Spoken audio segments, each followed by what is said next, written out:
താൻ ജീവിച്ച കാലഘട്ടത്തിനപ്പുറത്തേക്ക് ചിന്തിക്കുകയും വരുംകാല സമൂഹത്തിന്റെ നന്മയ്ക്കായി പ്രവർത്തിക്കുകയും ചെയ്ത കർമ്മയോഗിയായിരുന്നു ചാവറ കുറിയാക്കോസ് ഏലിയാസ് അച്ഛൻ.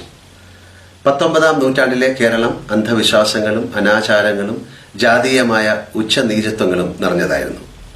താഴ്ന്ന ജാതിക്കാർക്ക് വിദ്യാഭ്യാസമോ സമത്വമോ ഇല്ലായിരുന്നു.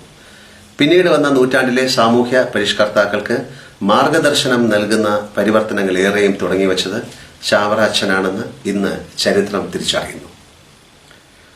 അധസ്ഥിതർക്കുൾപ്പെടെ സാർവത്രിക വിദ്യാഭ്യാസം ലക്ഷ്യമാക്കിക്കൊണ്ട് പള്ളിക്കൊപ്പം പള്ളിക്കൂടം നിർബന്ധമാക്കിക്കൊണ്ട് ചാവറയച്ചൻ ഒരു വിപ്ലവം തുടങ്ങിവച്ചു. സ്കൂളുകളിൽ ഉച്ചക്കഞ്ഞി നടപ്പാക്കുകയും പെൺകുട്ടികൾക്കായി ഒരു ബോർഡിംഗ് സ്കൂൾ ആദ്യമായി സ്ഥാപിക്കുകയും ചെയ്തു.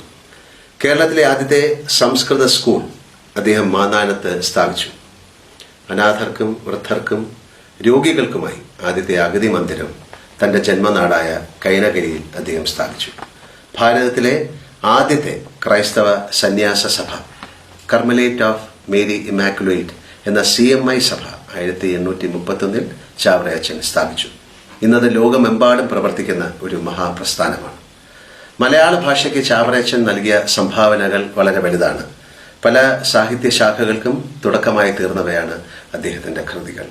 ഖണ്ഡകാവ്യം, നാടകം, ജീവചരിത്രം എന്നിങ്ങനെ പല മേഖലകളിലും ആദ്യ കൃതിയായി പരിഗണിക്കാവുന്ന രചനകളാണവ. 1871 നിര്യാതനായ ചാവറയച്ചന്റെ പ്രവർത്തനങ്ങൾ സമൂഹത്തിന്റെ ഉന്നമനത്തിനായി സമർപ്പിക്കപ്പെട്ടവയാണ്. കാലത്തിനു മുമ്പേ സഞ്ചരിച്ച ഈ കർമ്മയോഗിയുടെ സംഭാവനകൾ കേരള സമൂഹം തിരിച്ചറിയണം.